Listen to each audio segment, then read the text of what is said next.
Este show faz parte da Terceira Terra, um mundo inteiro de podcasts. Acesse terceiraterra.com e conheça nossos outros shows. O podcast de hoje foi trazido até você por audible.com.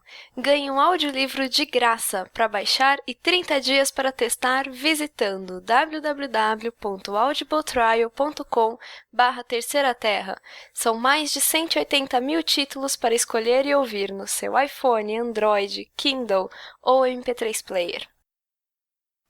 Now, roll for initiative, suckers!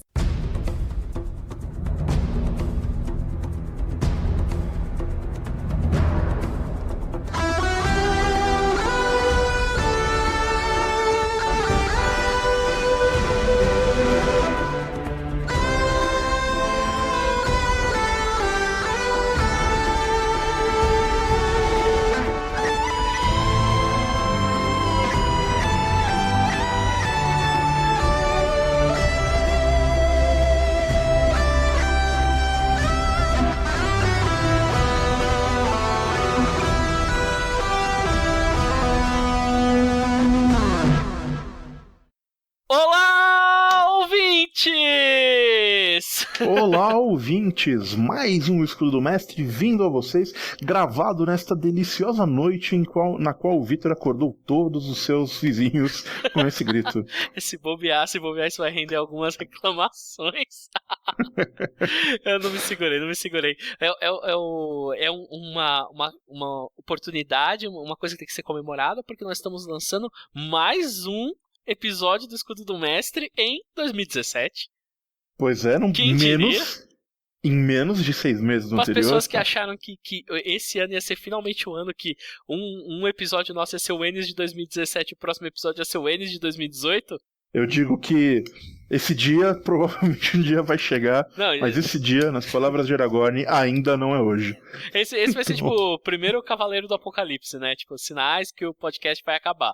Vai ser isso aí depois, sei lá, né? O sinal final é quando não tiver o episódio do Enes.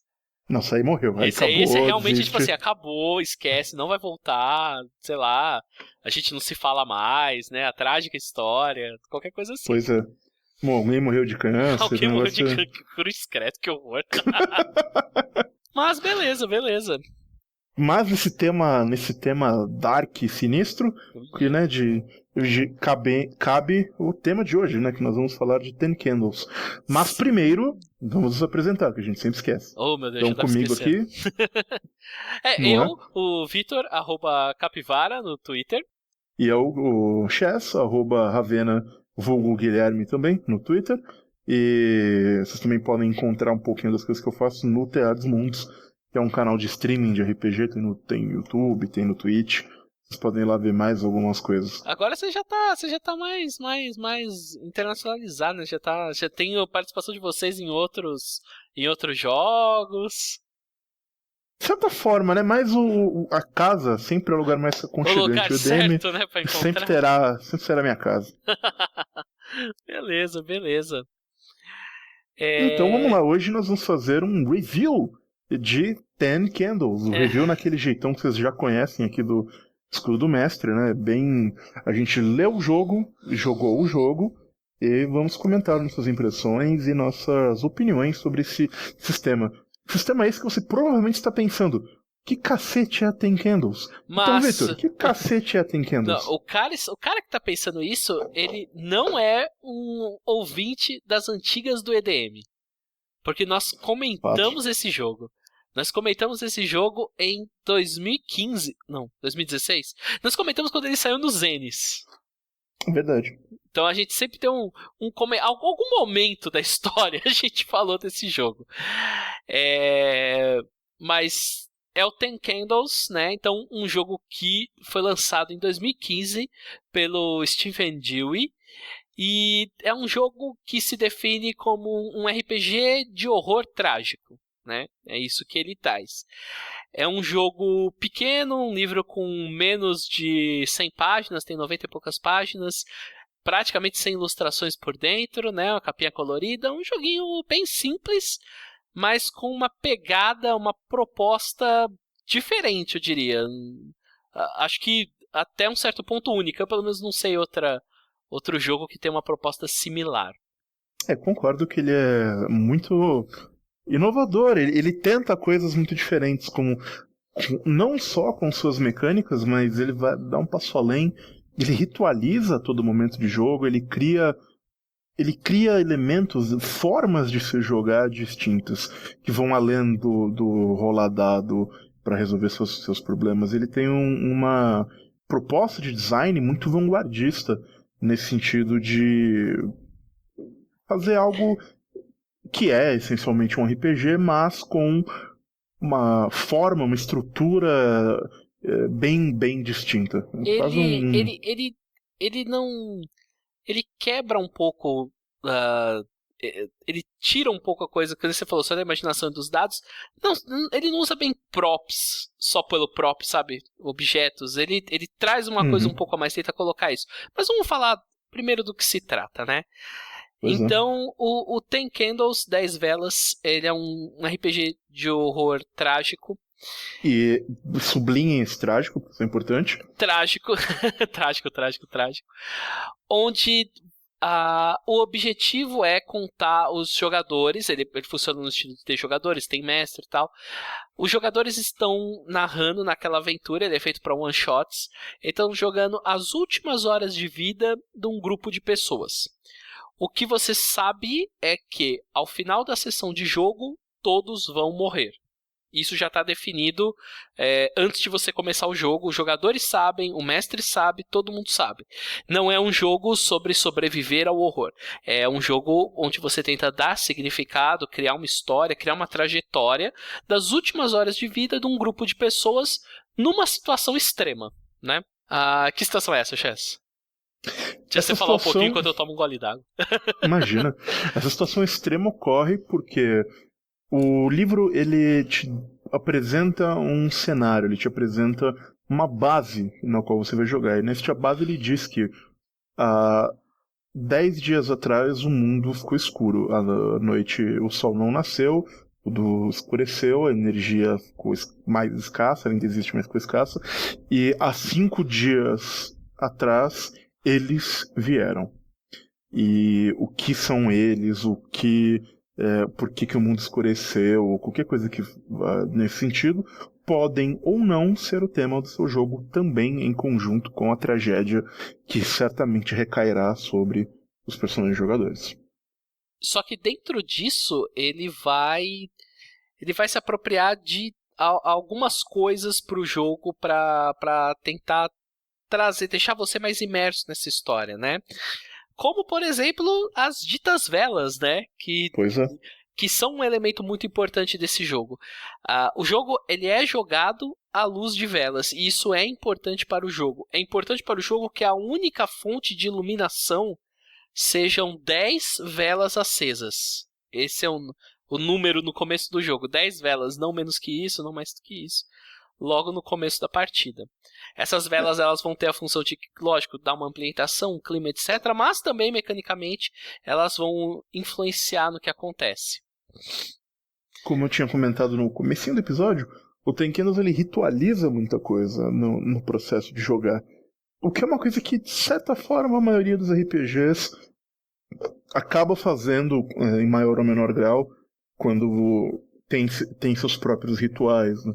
Ou que a ideia de rolar um dado crítico ou usar um escudo do mestre, tem todo um efeito ritualístico no jogo. O uso das 10 velas também tem.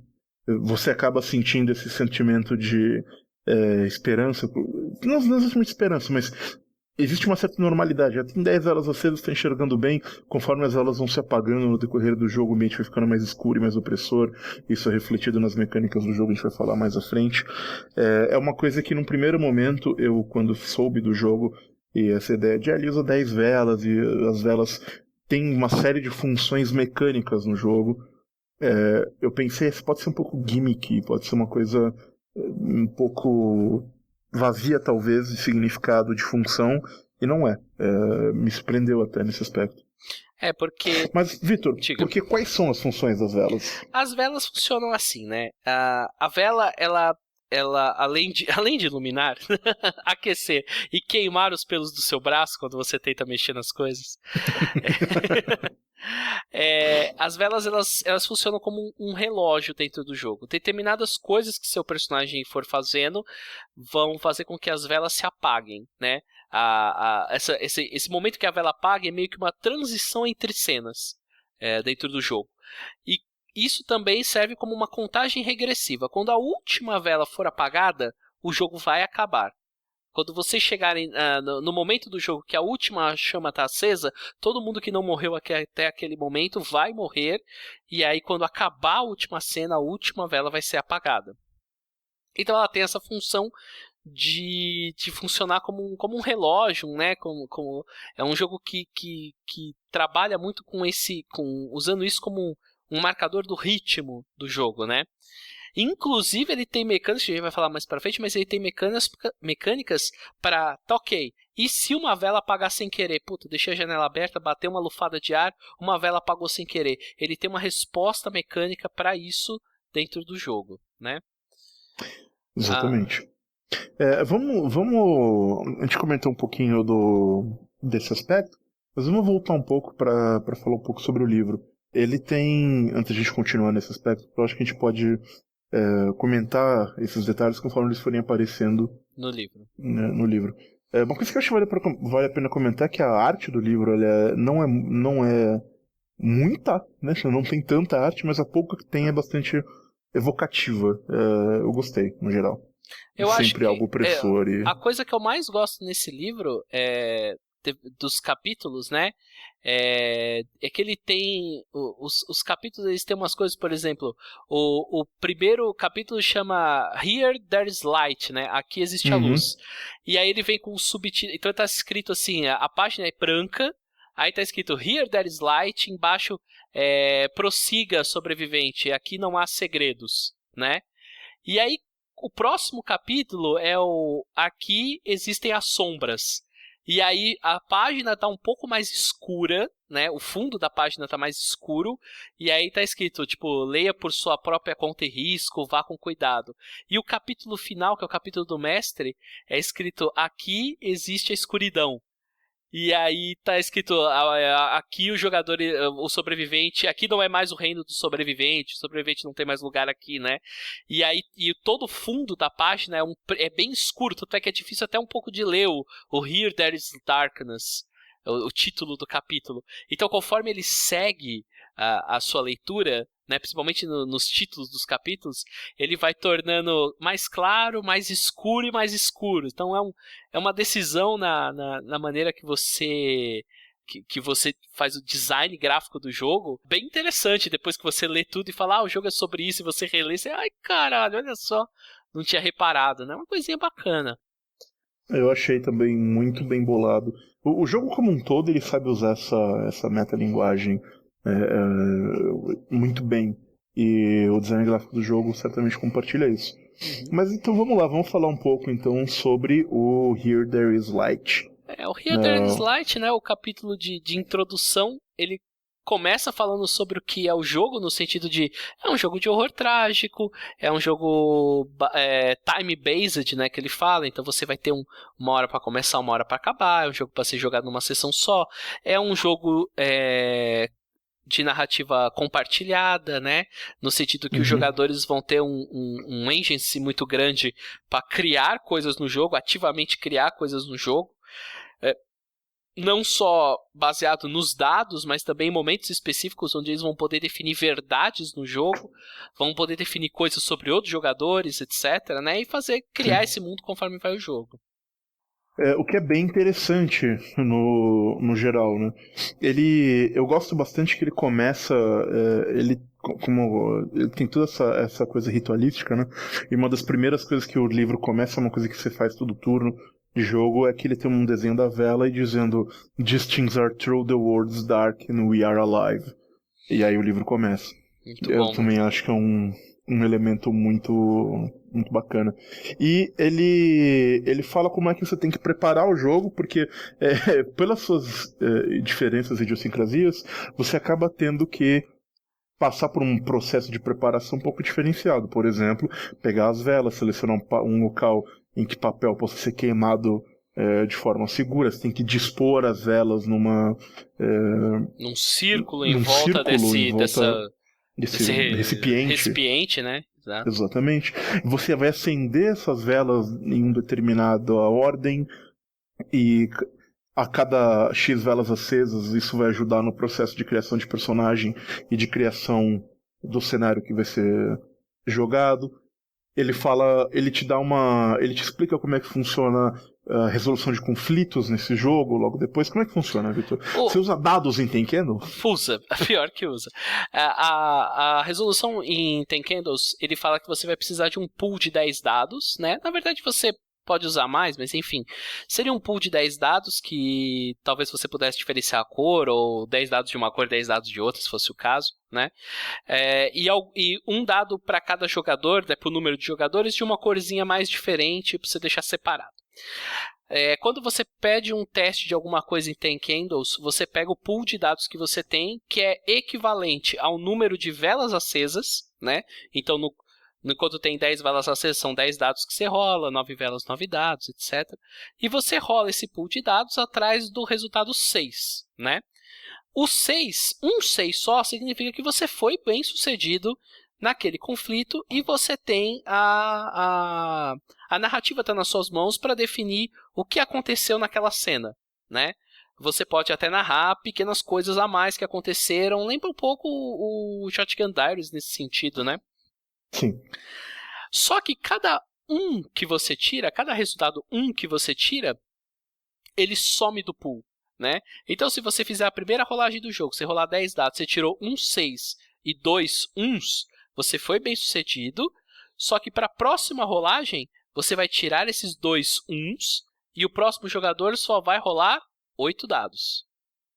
Ou seja, a cada rolagem que você faz, o jogo potencialmente vai ficando cada vez mais difícil. E a nossa experiência foi mais ou menos por aí mesmo. Exato. Existem coisas que a gente vai falar mais pra frente, você pode rerolar esses uns, etc, mas a base é essa. Quando você não conseguir fazer a sua cena e você não tirar nenhum 6 e não puder rolar, etc e tal, você fracassou naquela tarefa. Quando você fracassa naquela tarefa, esse é o momento que a vela é apagada. Então, seria o corte da cena, né?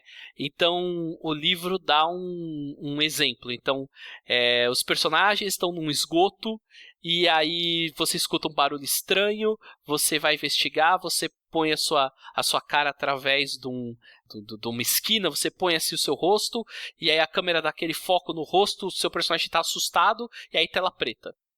E aí quando a tela volta a ficar, tá o seu personagem correndo, ele tá olhando pra trás, ele tá com a roupa rasgada, ele tá sujo, sangrando, ele tá esbaforido, coração no peito, e correndo, e aí você, beleza, o que aconteceu nesse meio tempo? É mais ou menos esse o corte das cenas.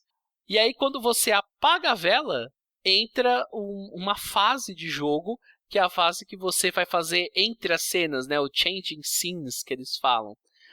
Que é a fase de estabelecer verdades. Sim, e nesse ponto, novamente, volta essa ideia da ritualística do jogo. Porque a primeira coisa que você faz é apagar a vela e logo depois todos os jogadores dizem: essas coisas são verdades, o mundo é escuro. O mestre fala, né? Essas coisas são verdades, o mundo é escuro. E aí, além disso, cada jogador...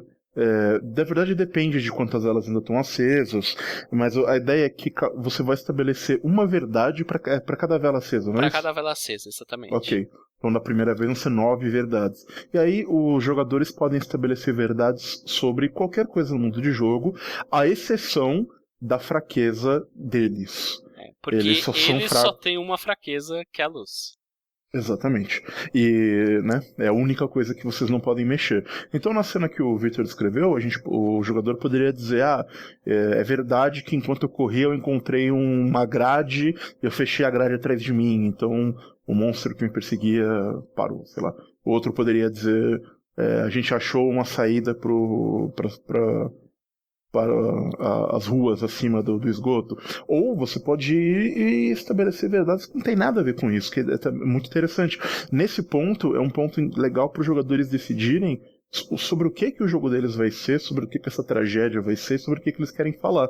Se eles querem decidir elementos da história, elementos sobre eles, se eles querem decidir... Um jogador pode, por exemplo, falar, essas coisas são verdades. A luz nessa cidade acabou quando eles atacaram a usina hidrelétrica, sei lá. Você pode definir coisas como eles se alimentam de sentimentos, eles comem o medo, sei lá, você pode decidir qualquer coisa nesse sentido, e é uma parte muito interessante do jogo. Exato. E aí, quando todos os jogadores falaram cada um a sua verdade, todos os jogadores falam a última verdade, que é "e nós estamos vivos".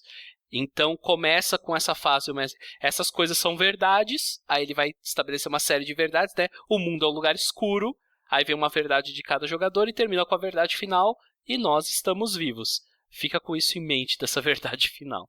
Mas beleza, nesse jogo, nesse jeito tão diferente, o que é o seu personagem? Como é a sua ficha, né? O que representa o seu personagem nesse jogo?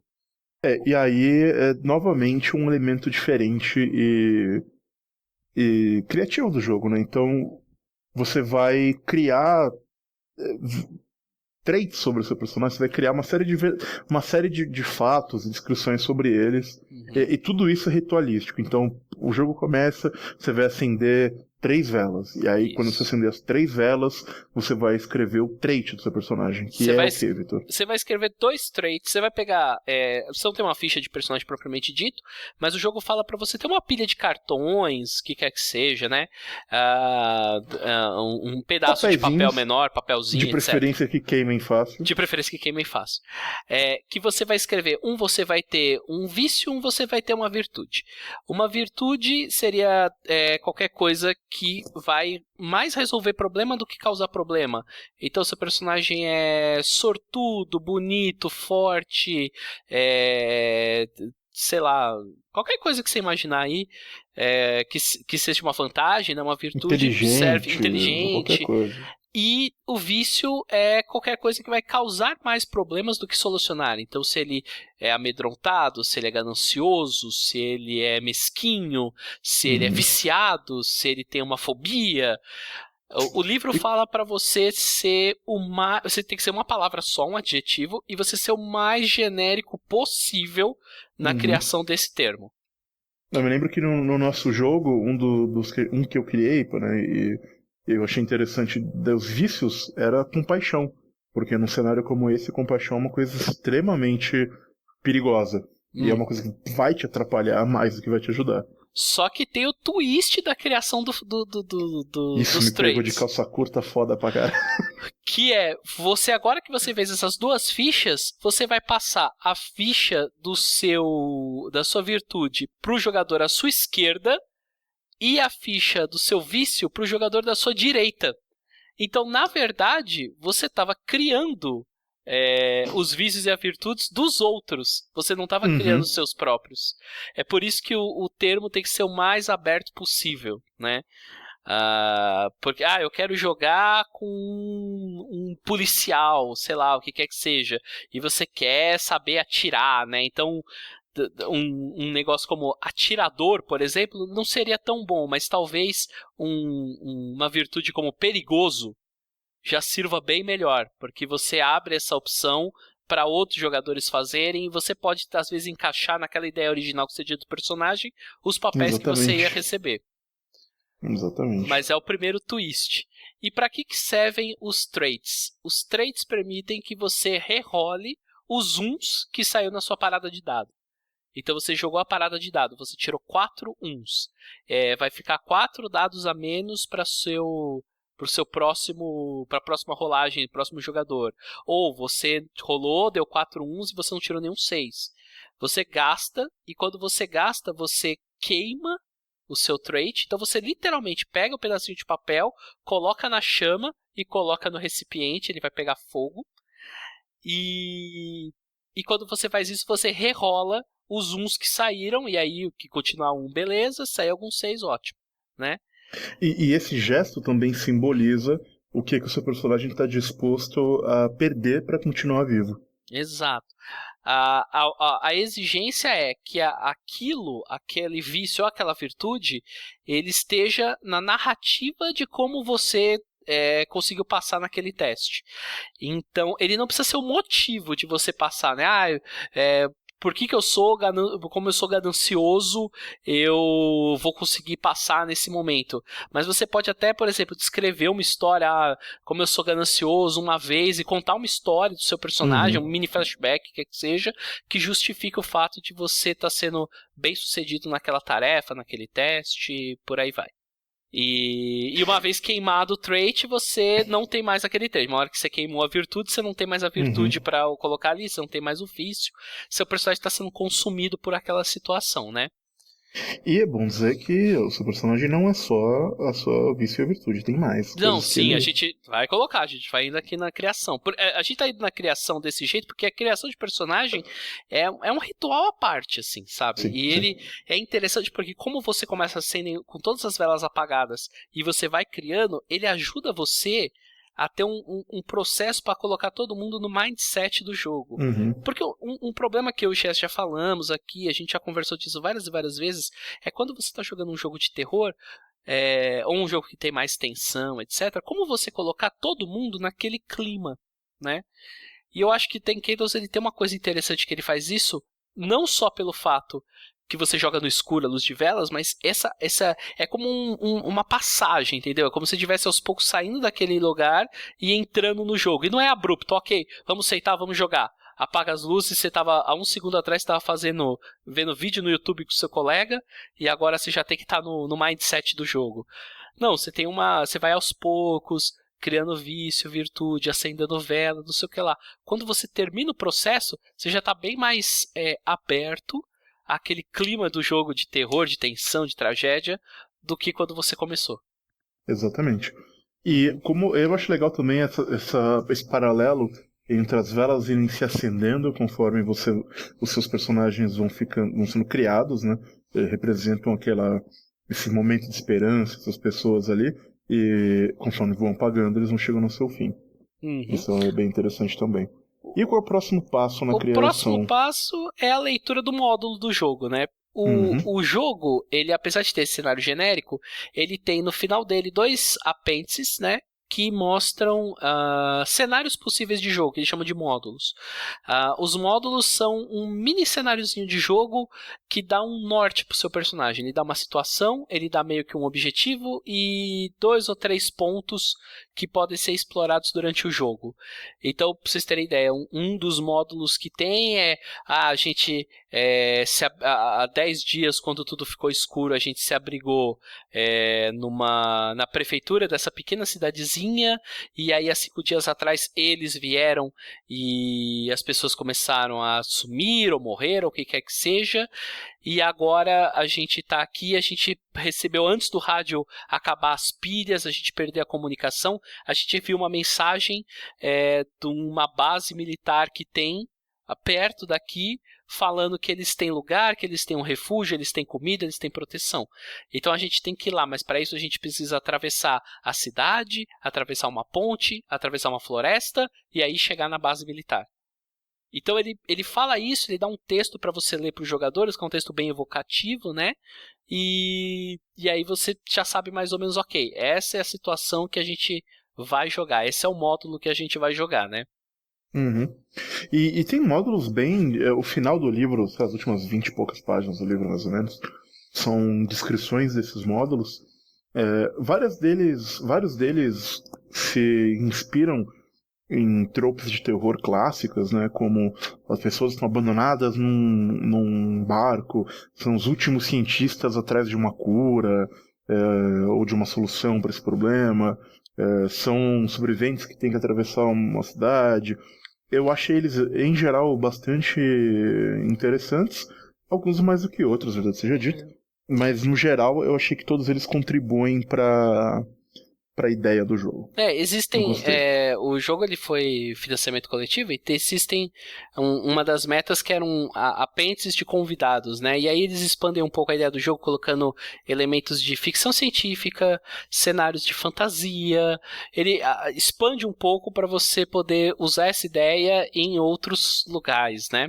mas a gente até fala um pouco quando chegar lá no fim. O próximo passo é a criação do conceito, né?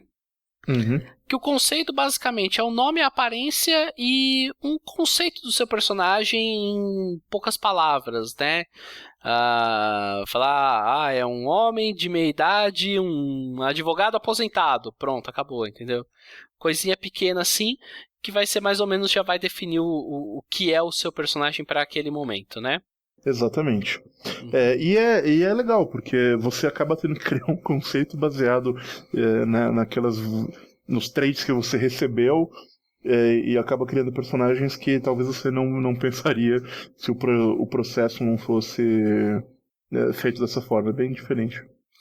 O próximo passo, e aí você acende mais 3 velas, então agora são 6 velas acesas, é você planejar o momento do seu personagem.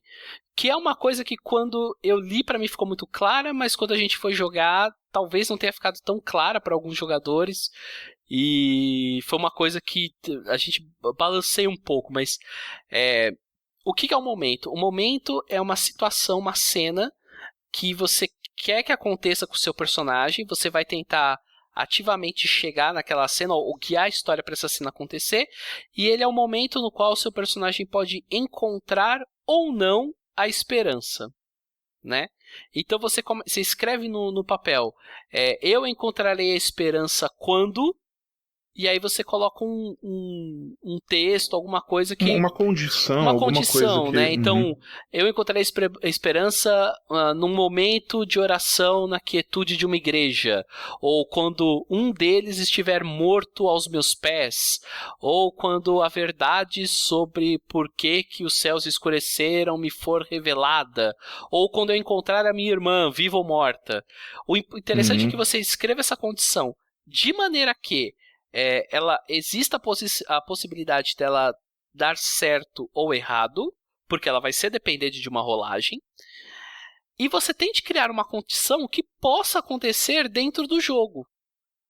Ou que você tenha como trabalhar essa condição dentro do jogo, né? Ela seja, talvez não uma situação muito específica, mas talvez um pouco mais genérica, como você puder colocar. A gente teve bons e maus exemplos dentro da nossa partida, né? Eu concordo. Eu acho que a ideia do momento é muito interessante, mas ela é uma coisa que ou você tem que ler o livro para pegar, ou você tem que já ter jogado uma vez para entender. Porque ela é pouco intuitiva, é uma coisa um pouco diferente de se pensar, especialmente porque isso vai vir um ponto depois, né? A ordem que você põe em seu momento na sua pilha de coisas é relevante. Então, o momento ele ajuda você de certa forma. Eu acho que a função dele é dar o pacing do jogo, em muitos aspectos, garantir que todo mundo esteja buscando realizar o seu momento e que eles vão acontecendo em momentos distintos e interessantes para os jogadores. Só que, sem saber como é o flow do jogo, muita gente acabou nunca conseguindo fazer um momento, ou criou momentos muito específicos que nunca puderam ser realizados.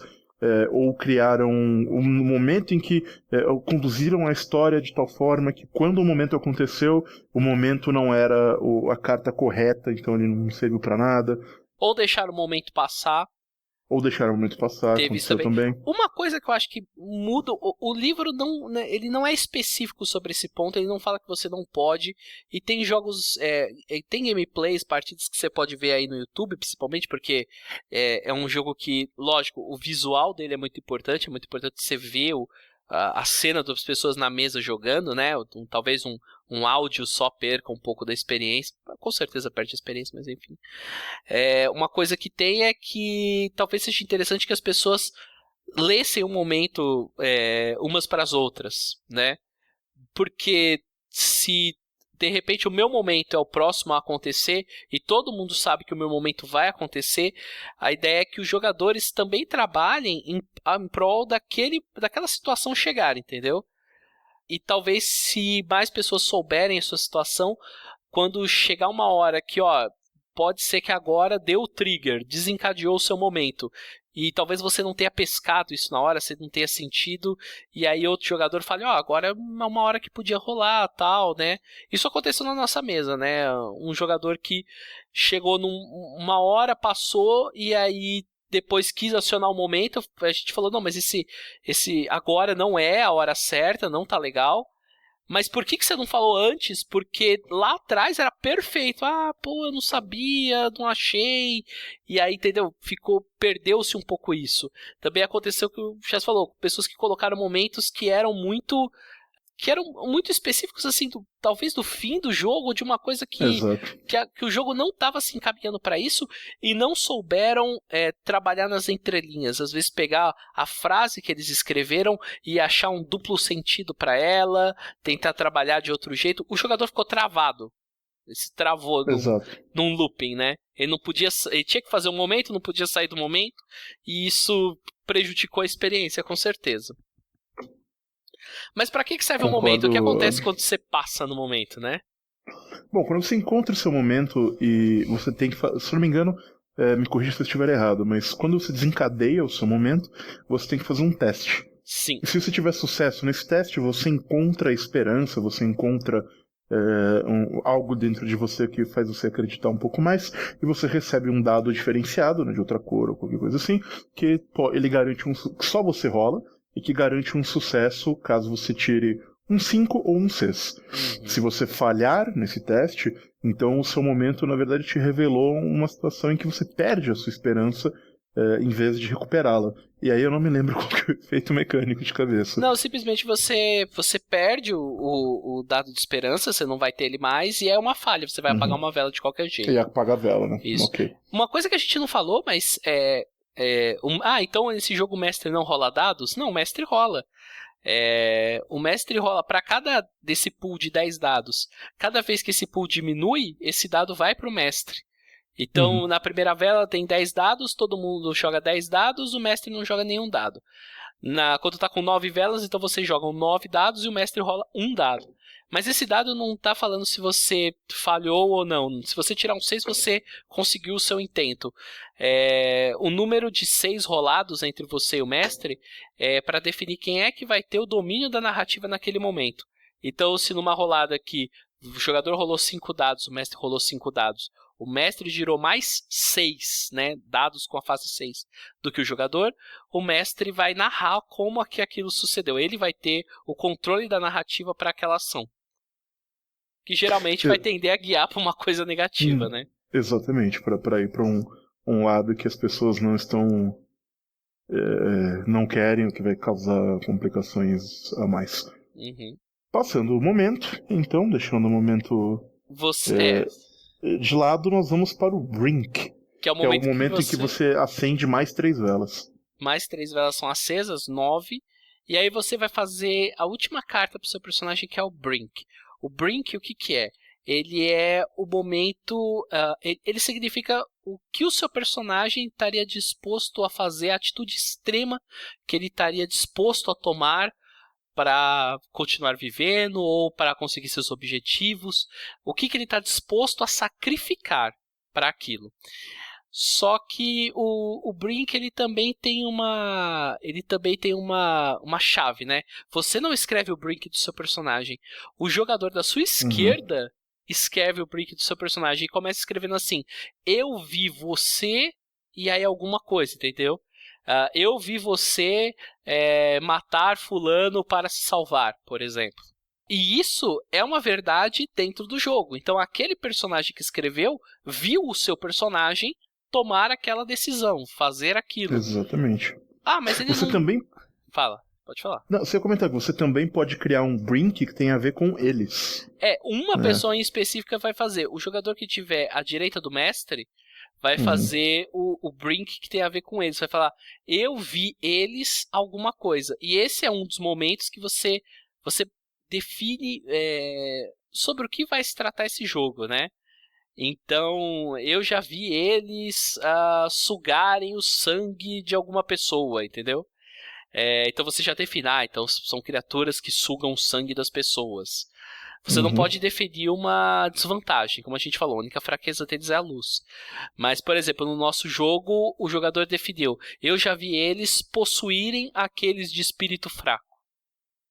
E aí, beleza, a gente já sabia que a gente estava jogando com criaturas capazes de possuir aquele espírito fraco. Ok, dentro desse tema a gente vai ter que trabalhar. Ou melhor, o mestre e o jogador que escreveu sabem isso, né? Exato. E o jogo fala que você não precisa manter segredo. O que impede que eu conte isso no começo? Eu vi que o personagem de fulano matou alguém. O que impede que eu já fale logo no começo? Nada te impede. Se você achar que é isso que seu personagem quer fazer, que é isso que é mais interessante pro jogo, ou pra aquela cena, ou pra criar o drama, o que é melhor pra narrativa, então faça. Já comece o jogo falando. Não, você não fala nada que eu vi você matando o ciclano. E no nosso jogo teve um momento bem interessante com um dos Brinks, né? Teve. Que um dos personagens era uma freira, e todo mundo, né, confiava na freira, a freira era de boa, e em determinado momento o grupo estava separado, estava a freira e era a freira e o pai de família, se não me engano? Enfim, não vou me lembrar exatamente agora, mas eu acho que era... Não, era a freira e o golpista. E o golpista, isso. A freira e o golpista estavam separados do grupo, enquanto um trombadinha e o pai de família estavam em outro lugar. Em determinado momento, o trombadinha comenta: olha, eu vi a freira uma vez alimentando eles. E nessa hora, o cara que tava sozinho com a freira falou: ih, caralho. Não, aí foi um momento que todo mundo travou o cu, né? Falou: caralho! E ficou muito de filme, foi muito cinematográfico, assim. Foi um momento bem interessante mesmo. Uhum. E feito isso... E aí o que acontece? Pra que serve o Brink, né? Sim. Quando você chega... O Brink é a última carta que você tem, né? Ele é o último Nesse papel ponto, da talvez sua valha a pilha. pena a gente falar um pouco sobre como é que é essa ideia dos stacks. Pode falar. Porque, então, uma vez que você tiver todos esses papéis, ou seja, o trait, né, a vantagem e o vício, o seu momento e o seu Brink, o seu tema, né, o seu conceito, ele não é usado para isso, você vai e faz uma pilha com esses papéis. O Brink tem que ficar por último. O momento, só uma pessoa pode ter ele como primeiro. O resto você pode misturar como você quiser. E você, quando for queimar esses papéis, você tem que fazer na ordem. Então, se o seu vício estiver em primeiro lugar, você vai ter que primeiro usar o seu vício, antes de poder usar o seu momento, por exemplo, se ele estiver em segundo lugar. É por isso que a gente comentou que na hora de pensar o momento, é importante levar esse tipo de coisa em consideração para garantir que ele não... ou tentar garantir que a situação do momento não aconteça quando ele não é a carta que você tem disponível. Se for, o momento não acontece. Se não for, no momento não acontece. Exato. E o Brink é o último. Então, e o Brink tem que ser o último. Voltamos ao Brink. E aí, quando você chega no Brink, você já queimou tudo, o seu personagem está no limite. Então ele só tem o Brink. Toda vez que você fizer uma rolagem que você não for bem sucedido, ou que por algum motivo você quiser rerolar os dados, você escolhe abraçar o seu Brink. Então você pega aquilo que está escrito lá, a sintonia daquilo, né? Então, aquilo de pior, de mais extremo que o seu personagem tem. Você toma uma atitude baseada naquilo, e aí você pode rerolar todos os dados, não só os 6 que você tirar, todos os dados. E aí você vê, se você tirar um 6, se você tiver um sucesso, você ainda mantém o seu Brink, você ainda tá nele, né? É uma coisa que pode perdurar. Mas se você tiver uma falha, você queima o seu Brink, e aí você não morreu, claro, mas assim, acabaram os recursos do seu personagem. Ele só tem uma última coisa para queimar, que é a própria vida. Exatamente. E aí, no momento final da criação de personagem, você determina o seu inventório, os seus suprimentos, o que você tem com o seu personagem. E basicamente o que você tiver no seu bolso quando o jogo começa. Isso é bem legal. Interessante também. Segundo jogo de terror que eu vejo com essa premissa, né?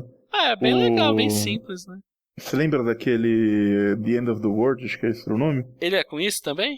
Eu lembro, era o que tinha... É da Fantasy Flight, tem 3, 4 cenários diferentes. Isso. É a mesma coisa, você começa com o que você tiver no bolso. E aí você acende a última vela, apaga as luzes e o jogo começa. Então, assim, é todo isso que eu acho legal, que é todo um rito que você faz, né, pra você entrar no jogo. E aí, cara...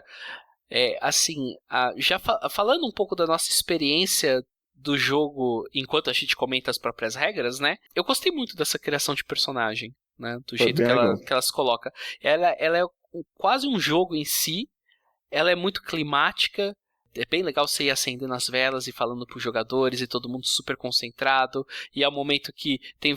lógico, eu acho que a mágica se perde talvez pela segunda vez que você for fazer, porque você já sabe que você vai ter que trocar e tudo. Mas o primeiro momento, olhar na cara deles quando, ok, agora troquem os papéis e todo mundo, putz... Né, fica com aquela coisa meio... E aí quando você pega o papel do cara do seu lado e olha o que aconteceu, né? E tem mais um detalhe, né? O jogador que estiver à esquerda do mestre, ele também vai ter um brink diferente, né? Que o brink dele não é que o outro jogador viu, eles viram você fazer alguma coisa, né? Então as criaturas, o que quer que seja, viram aquele personagem fazer alguma coisa. E isso também é uma coisa bem legal pro jogo. Mas, assim, eu achei bem divertido. A coisa que eu acho que poderia ajudar talvez fosse isso. Talvez seja o moment todo mundo lê uns pros outros. A gente manteve meio segredo o que era o moment entre nós, né? Não o Brink tem que ser secreto, mas o moment acho que você podia conversar. E agora, tendo jogado uma vez, eu tenho muito mais ideia do que é um momento ruim e um momento bom. Sim, então eu poderia guiar certeza. o meu jogador mais, falando, olha, esse momento não tá legal, vamos reescrever, vamos deixar dessa maneira. Acho que foi um aprendizado que teve aí depois de uma sessão de jogo. E aí começa o jogo propriamente dito. E quando ele começa, ele tem mais um pequeno ritual que é muito interessante. Os jogadores eles vão deixar uma mensagem, uma última mensagem, porque eu não me lembro se a gente comentou até agora, mas o Tenkenos ele parte de uma premissa em que todos os personagens vão morrer. Sim, falamos. Falamos? Okay. Começamos falando. Foi mal. Não é que eu não estava prestando atenção, veja bem. Que memória... Você tava jogando Final Fantasy? E foi? Você tava jogando Final Fantasy? Não tava. Não tava, tá bom. O escudo do mestre, eu estou totalmente dedicado à produção do... Talvez estivesse no Twitter, mas... Não, brincadeira. Um episódio a cada ano bissexto e o cara jogando Final Fantasy. Mas enfim, o primeiro momento então é o último ritual a ser feito. Os jogadores eles vão pegar alguma coisa para gravar a voz. Qualquer smartphone hoje em dia consegue fazer isso, né? Enfim, não é difícil. E cada personagem vai deixar uma mensagem que pode ou não ser encontrada no futuro por outros sobreviventes ou outras pessoas. E essa mensagem pode ser qualquer coisa que os jogadores tiverem afim. Pode ser uma mensagem de pedido de ajuda, uma despedida, algum foreshadow do jogo, enfim, qualquer coisa. E isso aqui vai ser importante porque essa mensagem gravada vai ter um uso mais pra frente, no final do jogo também. E esse é um momento bem legal, porque vocês gravam a mensagem todos juntos, e depois quando essa mensagem vai ser tocada, como ela é a primeira coisa que você gravou antes do jogo começar, é engraçado ver como é que ela se relaciona com o que vai acontecer durante o jogo, né?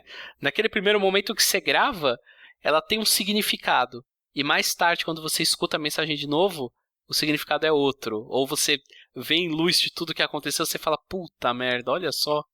Acho que Exatamente. ajuda no tom, né? E é legal porque é uma mensagem que os próprios personagens estão gravando, né? Deixando pra quem quer que encontre, né? Um último testamento, uma última mensagem. Enfim, pro futuro. Pro futuro. E daí pra frente o jogo segue mais ou menos como um RPG tradicional.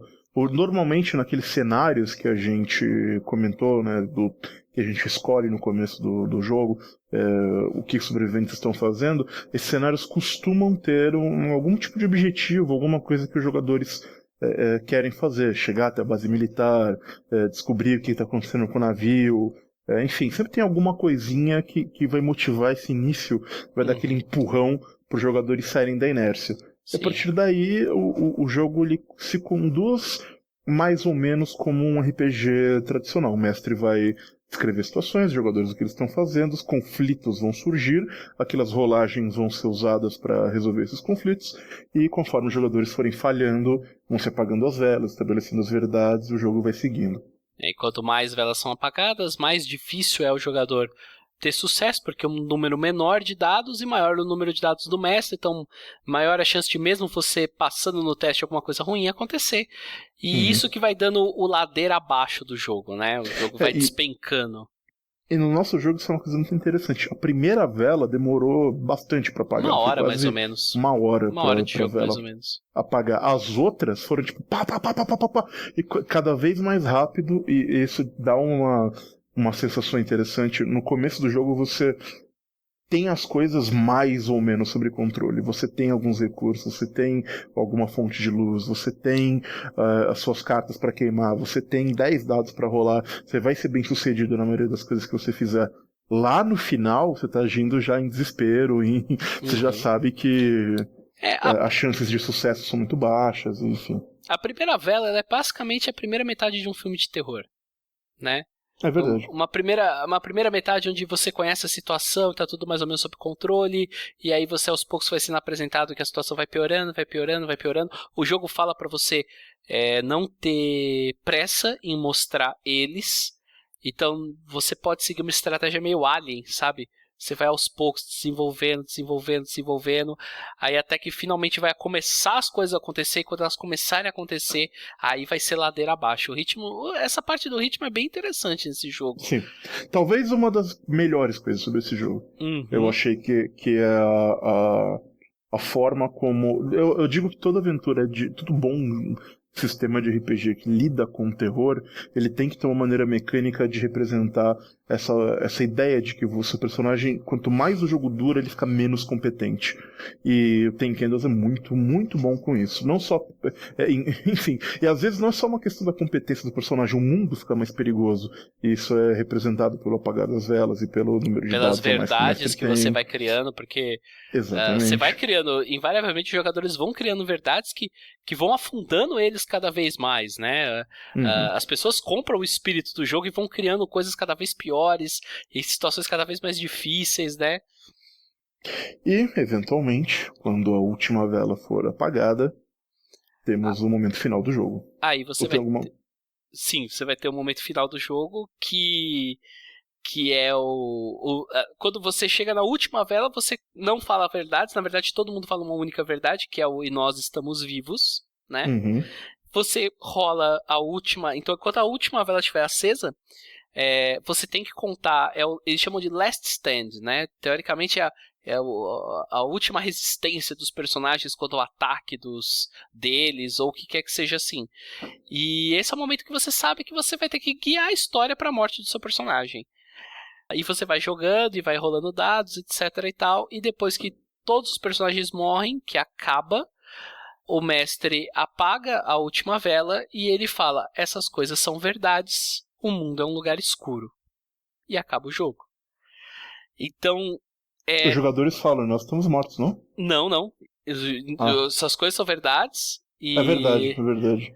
E o mundo é um lugar escuro. Então a única verdade que sobrou é: o mundo é um lugar escuro. Ninguém mais está vivo, né? Os jogadores não falam mais nada. E esse é um momento que é um momento poderoso dentro do jogo, assim, porque todas aquelas cenas falando: nós estamos vivos, nós estamos vivos, nós estamos vivos. E é aquele momento que você termina... E o jogo fala isso. Fale essa última frase, apague a luz, fale essa última frase e pare. Dê um tempo para os jogadores digerirem o que aconteceu. Absorver aquilo, sabe? Dar uma respirada e absorver aquilo que aconteceu. E aí, como último pedaço do ritual, você toca a gravação que o pessoal fez lá no começo. Que é um momento bem legal de você ver tudo que aconteceu e trazer aquilo à tona, né? Ver como é que... o que ficou, o que não ficou, como as pessoas fizeram, como continuaram, coisas que não foram nada daquilo, coisas que encaixaram super bem. E tem algo de muito poderoso em, depois de uma sessão assim, você ouvir a sua própria voz falando alguma coisa que você sabe que se tornou vazia no decorrer daquele jogo. Foi uma sensação bem, bem forte, assim, eu não vou dizer nostalgia, sabe, mas daquele... Bateu um pouco aquele, tipo, puta, cara, que daquela sensação de inocência perdida, sabe? Que bad, né? Pois é, dá uma bad. Foi bem interessante essa parte também. Então vamos falar um pouco da nossa experiência com o Ten Candles, quando a gente jogou o Ten Candles. A gente falou, deu um por cima das regras, a gente comentou parte das nossas experiências. Agora acho que a gente pode falar um pouco mais das nossas conclusões e o que nós achamos que essas experiências, se foi uma experiência positiva, não foi, onde ela foi positiva, onde não foi, enfim. nessa parte do review. E aí, Victor? Cara, assim, ele é um jogo... é um jogo que eu gostei de jogar. Eu acho que é mais do que um jogo propriamente dito. Eu já joguei jogos melhores. Eu já joguei jogos de terror melhores. Eu já joguei aventuras no geral melhores. Então, assim, foi a melhor aventura que eu já joguei na minha vida? Não foi. Mas ele é uma experiência, né? Jogar Ten Candles é uma experiência. Só ele vai te trazer aquilo. É um RPG completamente diferente de tudo que você está acostumado. Por mais que você esteja achando que é só uma gimmickzinha, não sei o que lá, cara... Tudo desse jogo é tão calculado para deixar você, sabe, para criar o clima, te colocar ali dentro, etc. Então, acho que o mais gostoso disso foi a experiência, aquela experiência que você, lógico, né, você tenta a primeira vez, você fala, pô, tem coisas para melhorar, mas eu acho que mais do que um bom jogo de RPG, eu diria que é uma boa experiência de RPG, o Ten Candles. Sim, isso é uma verdade, assim, eu concordo com muitas suas colocações de eu joguei jogos melhores, eu tenho alguns probleminhas com ele e tudo mais, mas é uma experiência que vale a pena. Eu nunca joguei nada parecido com Ten Candles, e eu jogaria de novo se me convidassem, mas não é um jogo que eu tô morrendo de vontade de jogar de novo, mas eu estou muito feliz que eu joguei ele uma vez. Eu acho que, assim, ressalvas com o jogo, eu acho que talvez a maneira como você rola os dados no jogo, eu acho que poderia talvez ser diferente. Eu acho que eu gostaria que cada rolagem realmente tirasse alguma coisa. A gente teve, principalmente com o Chess, que é um cagado sortudo do caralho, teve muitas cenas dele rolar e tirar tipo 1 milhão de 6 e nenhum 1, entendeu? Rolava 10 dados e ele não tirava. Eu sou o oposto, né? Porque eu fiquei rolando, como mestre, rolando 9 dados e não tirava nenhum 6. Não tirei um 6 com 20 mil rolagens que eu fiz no jogo. Mas eu acho que no momento que isso acontecia, e não tinha nenhuma consequência, não precisava queimar nada, não se perdia nenhum dado. Eu achava que era um negócio... Eu me via às vezes tentando forçar uma rolagem, eu pedi uma rolagem naquele momento, porque eu queria que as rolagens acontecessem, porque as rolagens vão ditar o ritmo do jogo, né? Exato. É através da rolagem que eu vou apagar as velas, é através da rolagem que a gente vai poder definir mais coisas. Então, eu acho que talvez isso fosse uma coisa que eu fiquei pensando se todo momento que você for rolar, você, independente do resultado, você perde um dado. Eu fiquei patutando coisa, não sei se eu faria, não estou dizendo que eu mudaria isso se eu mestrasse uma próxima vez, mas talvez uma crítica que eu tivesse no jogo é um pouco com relação às jogadas. Não sei se você sentiu isso como jogador. Um pouco, mas eu acho que, assim, eu concordo, mas de certa forma isso acaba contribuindo pra esse clima de ladeira abaixo, conforme as coisas vão porque no final das contas é muita sorte, e vai variar todo o grupo, né? 10 dados, a chance de você ter sucesso é muito alta e tal, mas eu não acho que exatamente isso tenha sido tanto, eu acho que foi um pouco um problema, mas acho que foi mais uma anomalia estatística do que qualquer coisa. Porque uma vez que o número de dados começou a diminuir, aí, cara, teve vela que apagou em 2 jogadas, sabe? Isso o negócio foi bem rápido. A gente nem se recuperou da última e apagou uma, né? Verdade. A minha principal crítica ao jogo tem a ver com ritmo. Não exatamente com ritmo, mas tem a ver com motivação. Isso é uma coisa que a gente discutiu no dia, e depois de pensar sobre um pouco o tema, eu mudei de ideia sobre algumas coisas.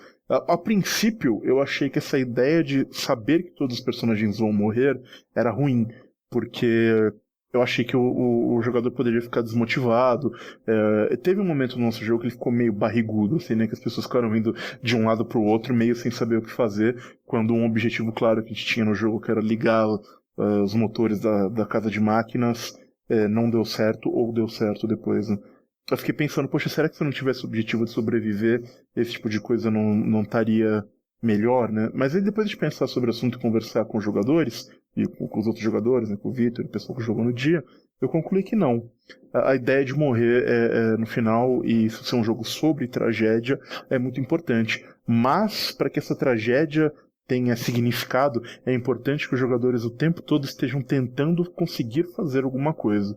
Se esse alguma coisa vai ser conseguir contar a história que eles querem contar da tragédia daquele personagem, por consequência, encaixar o momento na hora certa, tentar guiar o jogo por esse lado, ou até porque as mecânicas do jogo reforçam isso, né? Você tem que querer ter um sucesso, senão não tem por que você queimar a véu, sei lá, queimar os seus atributos e coisa e tal. O jogo, se ele te dá recursos para gastar para que você obtenha sucessos, ele tem que, você tem que querer sucessos. E o que você pode querer sabendo que o seu personagem vai morrer de qualquer jeito? É essa ideia de ou da história de tragédia que ele tem, ou de um legado. A gente conversando lá sobre, por exemplo, o cenário dos médicos e cientistas e coisa e tal. E isso me lembrou um pouco... cura, né? Exato, uma cura, uma solução. Isso me lembrou um pouco um dos finais daquele filme do Will Smith, sabe? Eu Sou a Lenda. Eu Sou a Lenda. E esse filme tem vários finais no DVD, né? E um dos finais, se eu não me engano, ele desenvolve a cura, mas ele precisa se matar pra resolver lá e ele deixa uma gravação dizendo que ele encontrou a cura, mas ele morre no processo, e eu fiquei com isso na cabeça. Isso é uma história essencialmente trágica. Aquele grupo de cientistas conseguiu algo grande, deixaram um legado, eles arrumaram uma cura, que talvez alguém algum dia descubra, mas eles morreram no processo, no momento seu, e tá perdido. Ou então no cenário que a gente jogou, que era o cenário do barco, tinha um plot point que era um barco chegar até uma ilha, e a gente podia impedir esse barco de chegar nessa ilha. Isso foi pouco abordado no jogo que a gente jogou. Mas talvez tivesse sido um pouco mais, talvez desse esse sentido pra morte desses personagens. Ainda que fosse uma tragédia e, tá bom, eles impediram o barco de chegar, mas o que isso muda no final das contas? Não muda nada, talvez, no grande cenário das coisas, mas para aquelas pessoas que morreram, talvez signifique alguma coisa. E se elas falharem em fazer isso, dá ainda mais tragédia pro jogo do que ser uma coisa tão solta. Eu acho que esse jogo, pra ele ficar no grau, vai ficar no ideal pra mim, pelo menos, eu acho que os jogadores eles têm que ter o tempo todo em mente algum objetivo que eles tentem alcançar. Não a sobrevivência, mas algo que eles possam, uma última coisa, para que a tragédia seja completa, tem que haver uma esperança.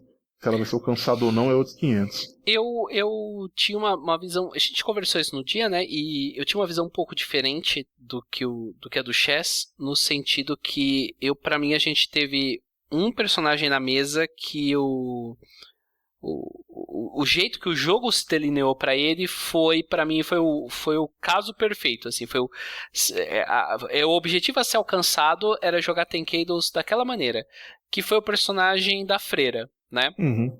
Que o jogador fez e começou, ela era freira e não sei o que tal, e não sei em que momento o jogador definiu que ia ser meio que uma traidora ali no meio, e depois ela ia levar a desgraça, né, levar ao fim dos outros jogadores, e aí ela contou toda essa história, ela criou esse arco na cabeça, e ela fez começo, meio e fim, né? Inclusive com a freira se matando no final, depois que já tinha matado todo mundo, se matando no final.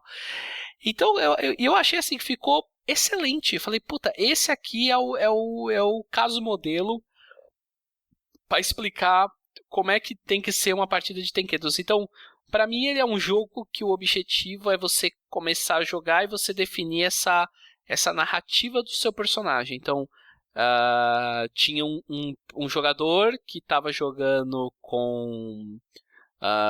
o personagem dele tinha 2 filhas a bordo, né? Então, talvez logo de cara, sei lá, se fosse comigo, eu pensaria, eu quero contar a história desse cara que vai fazer tudo por essas 2 filhas, mas vai dar errado, as filhas vão morrer, ou as filhas vão ter que me matar. E tem uma coisa meio... primeira temporada de The Walking Dead, sabe? O jogo. Do jogo, né? Perdão. Primeiro, o Walking Dead da Telltale. Então, talvez eu quisesse... Ok, essa é a história que eu quero contar com o meu personagem aqui, e eu vou guiar a minha narrativa de modo a chegar nisso ou mais perto disso que eu puder. Então eu enxergo muito um jogo assim, você imaginar qual que é o arco narrativo que você quer pro seu personagem e você tentar ao máximo contar essa história. Esse que eu acho que teria que ser ou pelo menos é como eu enxergo que teria que ser esse jogo, assim. Não deixa de ser um objetivo a ser cumprido, como a gente estava conversando no dia, né? Tipo, não deixa de ser um objetivo que você tá tentando cumprir, alcançar. Mas eu enxergaria mais por esse lado. E as outras coisas que fossem acontecendo eram meios para eu alcançar esse fim. Que é no final eu olhar essa big picture e falar, ok, meu personagem, o horror trágico dele foi esse aqui, essa história que eu contei. Ele é um jogo que fala pra você ter 0 de preparação. Concordo. E assim... Mas eu não mestrei, então sei lá. Eu não sei o quanto que 0 de preparação nesse jogo... Eu já joguei muito jogo que tem 0 de preparação. Eu não sei quanto desse jogo em específico foi realmente bom.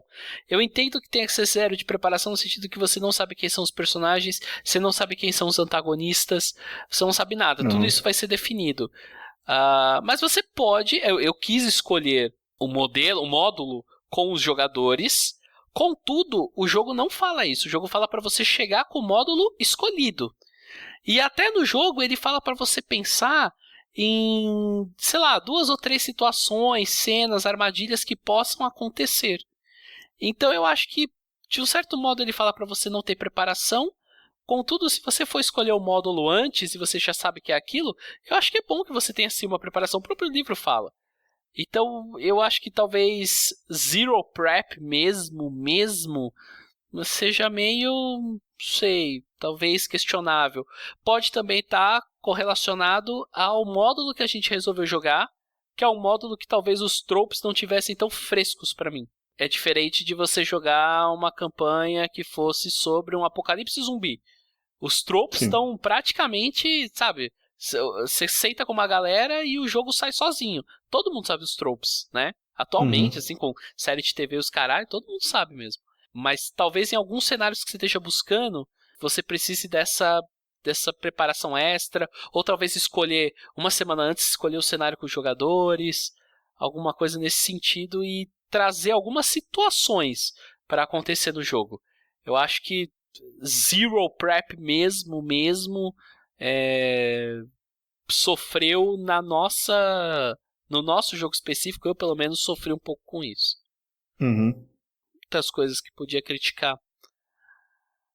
Acho que o negócio a gente falou, né? Mas como você monta a pilha, como você escolhe o seu momento, cria, né? Talvez a ideia de falar, eu não gostei muito dessa coisa do você só pode usar um momento quando o personagem estiver naquele ponto específico. Eu ia preferir uma coisa mais no sentido de...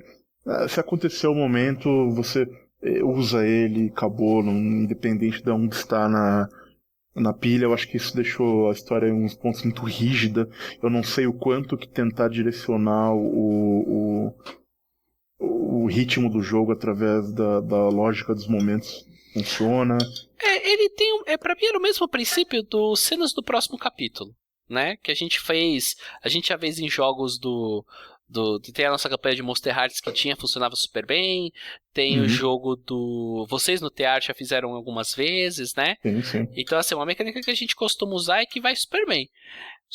Talvez vá melhor porque, todo mundo sabe, né, quais são as cenas do próximo capítulo. 2, você faz entre um jogo e outro, então você tem tempo pra pensar. Você tem um dia, 2 dias, uma semana, um mês pra pensar naquilo. Talvez em Monster Hearts, obviamente, tenha funcionado melhor porque os tropos eram mais fáceis. Então, acho que tem esses senões, assim. Mas realmente, assim, é uma coisa que fica engessada, né? Você tem que resolver aquela virtude ou aquele momento ou o que quer que seja antes de partir pro próximo. Mas a ideia era que todo mundo guiasse o jogo para aquilo. Por isso que eu acho que todo mundo saber os momentos de cada um ajudava o jogo no final das contas. Que você podia estabelecer mais verdades que fossem guiando para aquilo, né? Talvez. Talvez fosse um modo de colocar. Você chegou a conversar com a Lu depois do jogo? Sentiu um pouco o que ela tinha imaginado? Se ela gostou do jogo? Ela que jogou com a freira, né? Que eu falei que eu achei que ficou o melhor personagem, assim, no jeito que... Talvez não o melhor personagem, mas o que teve o arco mais bem desenhado e tal. Ela gostou? Ela não gostou? Ela gosta de jogos diferentes, né? Diferentes que eu digo tradicionais, diferente sou eu, né? Sim, não. A Lu, por exemplo, a Lu é talvez a maior fã de D&D quarta edição que eu conheço. Mas se não tiver, ela topa um Pathfinder, assim, a parada dela é bem... Eu falo, não, ela gosta de jogos diferentes, tipo D&D, Pathfinder.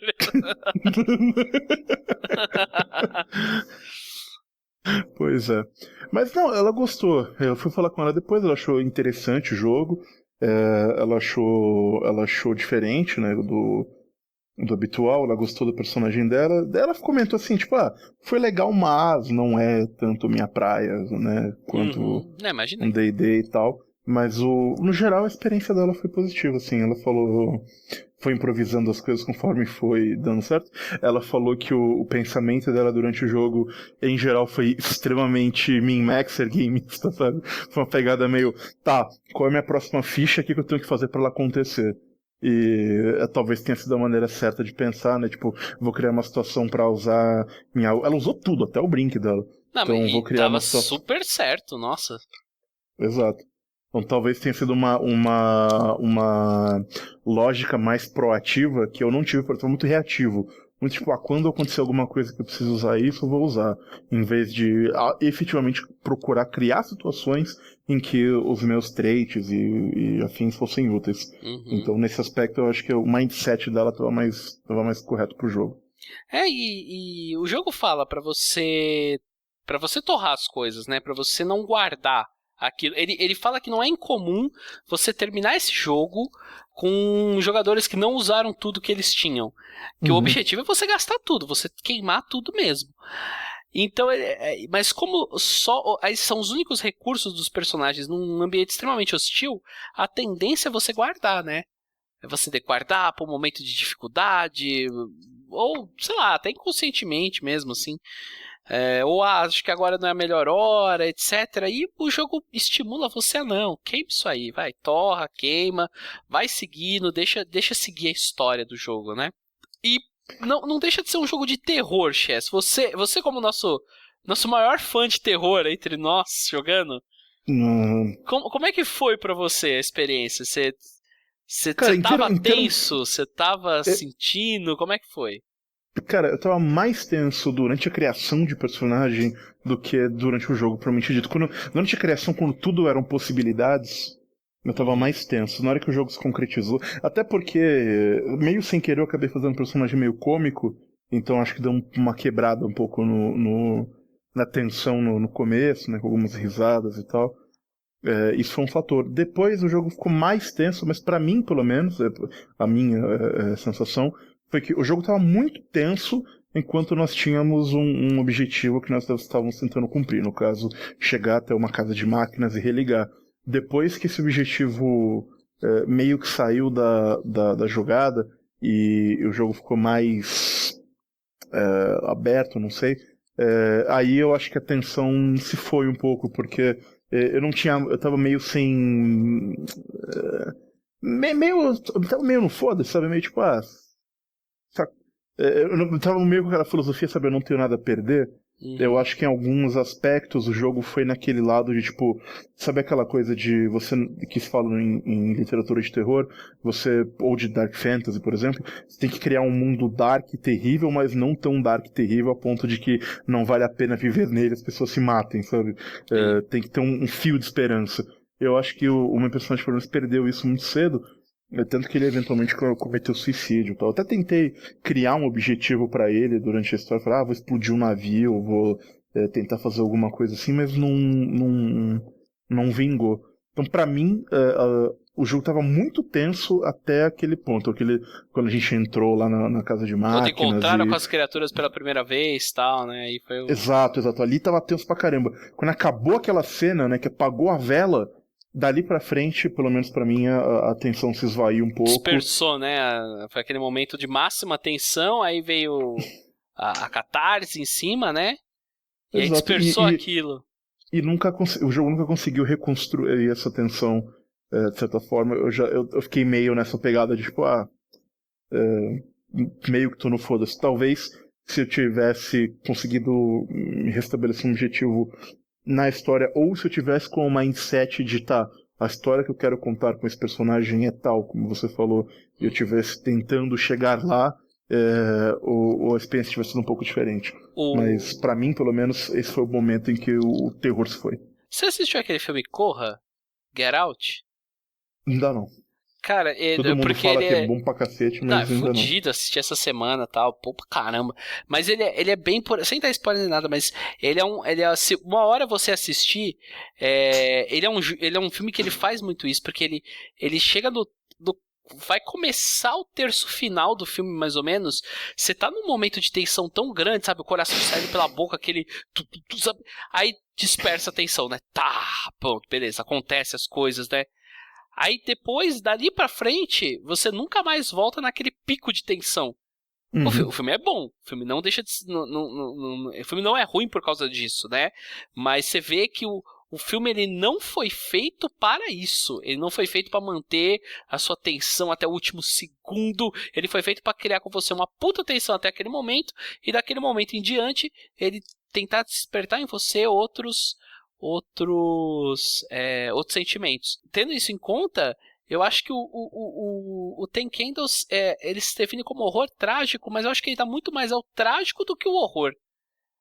Concordo. Concordo. Muito mais um jogo sobre uma tragédia do que um jogo sobre o horror propriamente dito, um jogo que vai te deixar com medo. Você tá na tensão, né? Porque a gente ficou uma semana, vamos jogar Ten Candles, tem as velas, compra as velas, põe foto das velas, aí todo mundo, ai caralho, as velas. Aí já... Aí vai aumentando, não sei o que, comprei aqui a cumbuca pra gente fazer um negócio preto lá, sinistro e tal, aí todo mundo, puta que pariu, olha só isso aqui. E aí vai trazendo, né? Colocamos trilha sonora, né, pra jogar com... uma trilha sonora que puxava mais pro terror mesmo, né? Ali uma trilha de amnésia, né? O jogo de computador e tal. Mas eu acho que se fosse pra eu jogar hoje com uma galera nova, eu faria muito mais isso. Falei, é um jogo de terror, não deixa de ser, a gente vai fazer, etc e tal. E a gente vai...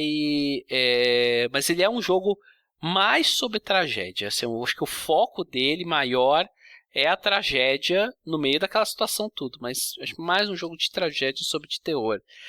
E sobre eles, o cenário, eles tal? Porque são infinitas possibilidades, né? Sim, e essa é uma parte muito interessante do jogo, deixar isso aberto para ser definido e... tem coisas positivas e negativas. Assim, por um lado, a gente estava até conversando algo parecido disso antes. Por um lado, é interessante os jogadores essencialmente criam o que são eles, né, se eles assim quiserem. O mestre pode ter input sobre isso, mas os jogadores têm até mais, até pela proporção com qual eles criam verdades e esse tipo de coisa. O que pode levar o jogo, às vezes, para um lugar comum, ou para medos comuns e afins. Talvez se os eles estivessem definidos de alguma maneira, algo mais criativo, inesperado, algo que eu nunca vi antes, fosse mais interessante. No fim das contas, no frigir dos ovos, pelo menos no jogo que a gente fez, toda a parte do eles e coisa e tal ficou mais como um plot device, assim, do que como um antagonista ou uma criatura aterrorizante. Você deu exemplos que eu achei mais interessantes, tipo as pessoas possuídas e ainda sencientes e tal, mas no nosso jogo ali a pegada meio Event Horizon. Event Horizon, né? Eu também achei, viu? Ficou meio tipo... estão aí, eles são perigosos, mas não era uma parada que sabe... Totalmente diferente, né? Você falou uma coisa muito séria sobre esse jogo. Ele, pelo menos pra mim, pra ter horror, eu tenho que ter medo. E esse jogo não me gerava muito medo. Gerava tensão. Eu acho que o medo, ele vem da possibilidade de perder algo, que você se importa. Enfim, o medo, ele vem do risco, ele vem da perda. E como esse jogo tem muito pouco disso, talvez ele tenha dificuldade de invocar medo, propriamente dito. Como você falou, mais tragédia do que medo, e nesse aspecto os eles acabaram sendo antagonistas pouco interessantes. Talvez uma coisa no eles que seja negócio, porque assim, eu acho que o que dá espinha dorsal do eles é o que um jogador define, né? Lógico que podem ser definidas mais coisas sobre eles. Só não pode ser definido as fraquezas, mas pode ser definido mais coisas, etc, tal. E o livro, ele deixa muito aberto. Eles podem ser zumbis, pode ser demônios, pode ser alienígenas, podem ser militares, pessoas do governo que estão fazendo um experimento e raptando pessoas, pode também, pode ser qualquer merda. Mas eu acho que, às vezes, como você tem muito bispia dorsal que um jogador vai colocar, não sei o quanto que isso fique legal. Talvez se todos nós tivéssemos conversado antes, né? Uhum. Feito um brainstorm. Feito um brainstorm. Mas aí também a gente provavelmente ia definir muita coisa sobre eles. O desconhecido é uma coisa que te ajuda, né? Mas é que também eu acho que o que cada pessoa tem medo é muito distinto, sabe? Sim. Tipo, por exemplo, eu me cago de fantasma, espírito e terror japonês. Cara, você descreveu pra mim uma menina japonesa com olho preto e boca arregalhada, já imaginei aqui e fiquei com medo. Então, sei lá, a Lu, ela caga e anda pra isso, mas ela tem medo pra cacete de inteligências artificiais. Que é uma parada que eu cago e ando foda. Então, é difícil esse aspecto, sabe? Talvez o cara que escreveu lá Eles Possuem Aqueles de Mente Fraca, talvez pra ele isso seja uma parada muito aterrorizante. Enquanto pra alguns ou talvez ele tenha nós... pensado muito na interação com os personagens, né? Como é que ia ser. Mas, pelos exemplos que eu vi, eu escutei uns 4 ou 5 gameplays, assim, antes de jogar, né? Pelos exemplos que eu vi, não é todo mundo. Na verdade, assim, teve um que foi uma coisa mais diferente, mas eu acho que as pessoas tendem mesmo a fazer algo simples. Acaba indo, né? Então, aquela coisa do pessoas possuídas que continuam conscientes é uma puta ideia maneira, puta ideia legal. Tinha um outro que era, são criaturas que são atraídas pelo sangue. Então, só que sangue fresco afasta elas. E sangue tipo antigo, assim, sabe, coagulado, atrai.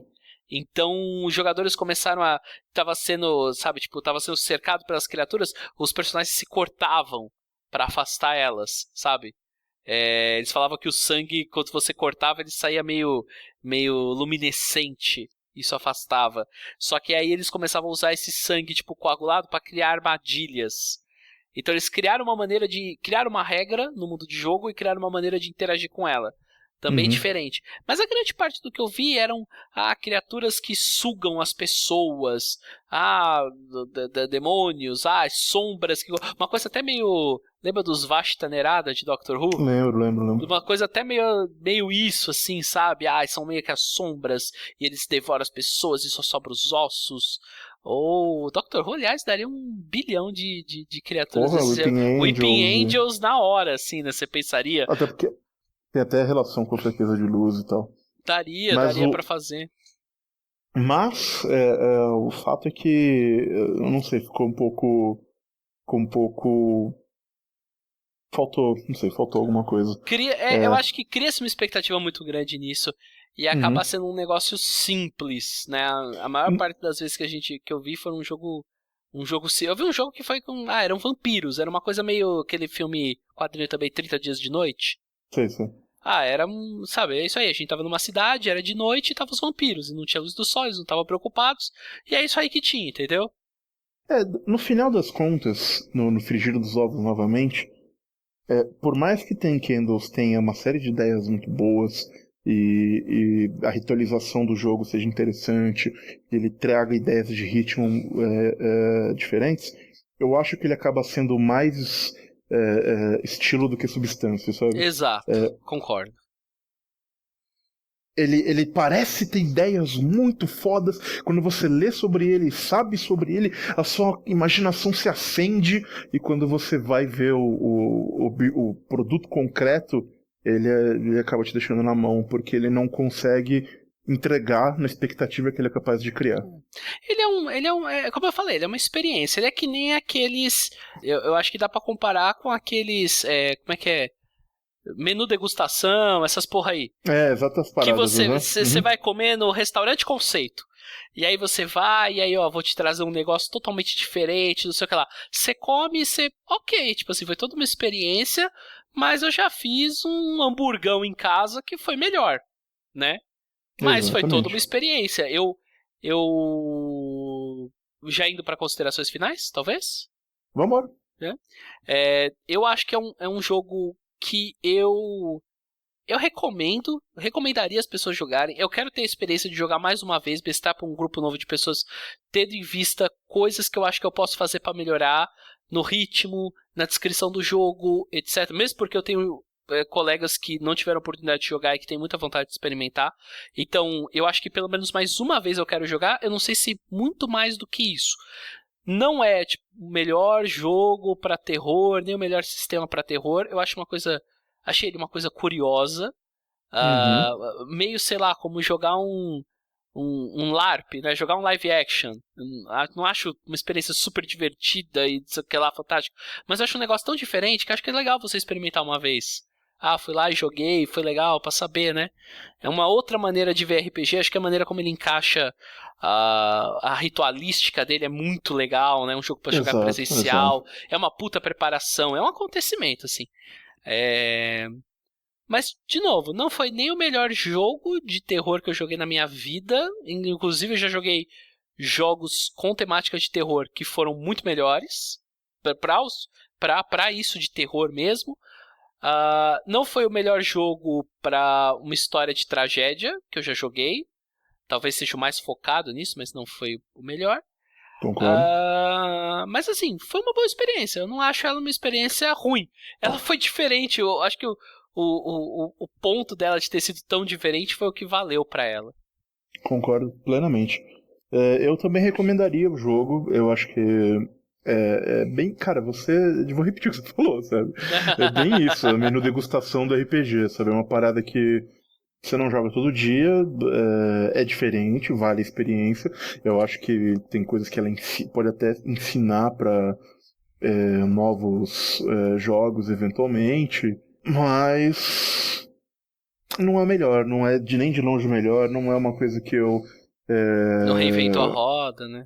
Não reinventou a roda. Tem ideias bacanas, a ritualística é bacana. Talvez pensar em como incorporar esse tipo de coisa em outros jogos. Essa ideia é boa. No fim das contas, vale a experiência, mas não explodiu a cabeça de ninguém. Não foi uma parada tipo, meu Deus, puta que pariu, tem que... O hype foi maior do que o produto final, no final das contas. E eu fico... Palavras finais mais estilo do que substância. Só uma última pergunta. Você acha que você gostaria de ver esse jogo lançado no Brasil? Ou melhor ainda, uma pergunta melhor. Se você tivesse uma editora de RPG, seria um produto que você teria interesse em lançar no Brasil? Ele é pequeno, 97 páginas, preto e branco, Depende, ele me custou uma coxinha. Ele custaria o livro o preço que ele custa aí, em dólar. Acho que ele, sei lá, não traria. R$30, vai, sei lá, R$9,99. Quanto tá isso hoje em dia? Não traria, cara. Eu acho que ele é diferente, ele é interessante, mas a gente tem um monte de coisas diferentes e interessantes aqui no Brasil que não tem tanta repercussão. Sei lá, o Pulse, sabe, o Pulse também é super diferente e tudo mais. Já tem coisas semelhantes por aqui, né, nesse aspecto de diferença ou de gimmick. E eu não acho que ele esteja conteúdo, não acho que ele tem nada assim que você olhe e fale, caralho, isso é uma coisa que eu vou traduzir, eu vou publicar na minha língua, que vai fazer uma diferença, ou que centenas de pessoas vão achar super legal de jogar. Isso não é mesmo. Exato. Centenas de pessoas. Então eu não vejo muito valor nele, a não ser como um experimento diferente, uma paradinha bacana. Se você puder gastar um troco pra pegar o PDF e jogar um dia, a experiência vale, mas não traria, não, e você? Beleza, concordamos então. Isso aí, então... Temos episódio? Temos episódio, nosso review de Ten Candles. Eu aposto que quem começou ouvindo esse episódio não imaginou onde ele ia terminar. A gente começou falando muito melhor do que terminou, mas... É a vida, experiência. Mas quando você começa a falar, a gente começou pelos elementos que a gente estava empolgado mesmo. É verdade, né? Quando você começa a descrever, e agora de novo descrevendo, você fica nessa cabeça, tipo, puta, essa ideia é maneira, esse jogo é legal tal. Aí quando você puxa pra experiência, você fala isso, né? Foi uma experiência, mas não foi nem melhor do que nenhuma outra que eu já joguei. Uhum. Então, é isso aí, ouvintes. Notas ou não? Notas. Puta, esse é um jogo Notas. difícil de dar nota, hein? Puta merda. Assim, cara, se for pelo jogo em si, como jogo de RPG, eu daria uma nota, talvez, sei lá, um 6, vindo o resultado final. Mas ele tenta tanta coisa, ele quer tanta coisa nova, ele traz, e a experiência foi enriquecedora. Eu gostei eu gostei de ter jogado. Não gostei do jogo, mas eu gostei de ter jogado, né? Uhum. Se fosse isso, eu daria, sei lá, pela inovação dele, uns 9 e tal. É um jogo difícil de dar nota, assim. Um número só reproduzir tudo isso que a gente falou. Fato, mas já que a gente decidiu dar uma nota, não vamos fugir da raia. Tem que ser uma só, hein? Não vale. Por isso, eu vou dar para Ten Candles nota 6. Eu daria até menos em geral, porque, em relação ao que o jogo foi de fato. Mas eu acho que a inovação toda que ele traz merece ser reconhecida. Contudo, eu sempre vou defender substância sobre forma. E por mais que a forma seja interessante, faltou substância. Por isso ficou com 6. Boa, boa. Mas então eu vou fazer uma média do meu, vai. 6 com 9... 7,5. 7,5 dá conta. Eu não daria menos que 6 pela experiência, não. Isso eu não daria, não. Acho que é 6 pela experiência. Pelo jogo, assim. O jogo foi uma qualidade 6 pra mim. É isso aí, então, gente. Beleza. Ficamos aqui com mais um episódio do Escudo do Mestre. Com alguma sorte, o próximo não vai ser só o Enes do ano que vem. Vamos torcer. Agora pode ser, já tem um episódio no meio. Brincadeira, brincadeira. Foi o Victor que falou, hein? Vocês levem suas reclamações para ele. Para quem quiser compartilhar com o Escudo do Mestre, falar mais sobre o Escudo do Mestre, entrar em contato conosco. Lembrem-se que nós temos a nossa fanpage no Facebook. Sim. Em que a gente posta coisa lá, vocês podem postar coisa lá, a gente comenta. A gente tem a seção de comentários da Terceira Terra, que a gente sempre lê e acha muito bacana. Eu tenho um e-mail? Não tenho e-mail, Victor? Temos um e-mail que é escudodomestre@email.com. Veja Exato, mais fácil impossível. Então manda um e-mail pra gente que a gente fala mais. E comentem, com os comentários e a reação de vocês é o que nos motiva a continuar aqui depois de tantos anos. Digam aí se tem alguém aqui que já jogou Ten Candles, já pelo menos leu, ouvi falar, deve ter, mas já leu, tem alguém que já jogou, porque a gente não achava ninguém que já tinha jogado esse jogo. Fato. Então é isso aí, ouvintes. Até a próxima e lembrem-se, podem até haver podcasts melhores por aí. Mas só no Escudo do Mestre, estas coisas são verdades, o mundo é um lugar escuro e nós estamos vivos. Aqui arrepiou até os pelos do dente aqui, rapaz! Foi muito boa tem essa. Tem poder, mano! Esse jogo tem poder, cara! Olha aí, velho. Top 5, podia até ver podcast melhores por aí. Esse puta que pariu. Falou, ouvintes. Até a próxima. Falou, ouvintes. Até mais.